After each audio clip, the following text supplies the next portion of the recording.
Changed your mind and want to reactivate your deleted TikTok account? I'm Jessica from techboomers.com, and in this video, I'll show you how to easily reactivate a TikTok account you've deactivated or deleted. Now let's get started. Note that if you opted to permanently delete your TikTok account, you'll only be able to reactivate the account within 30 days of requesting permanent deletion of your account. To reactivate your deleted or deactivated account on TikTok, open the TikTok app and log into the account you want to reactivate.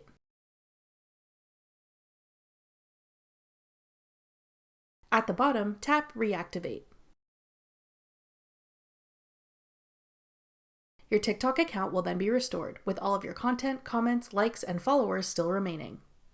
That's all it takes to reactivate a deleted or deactivated TikTok account. Thanks for watching.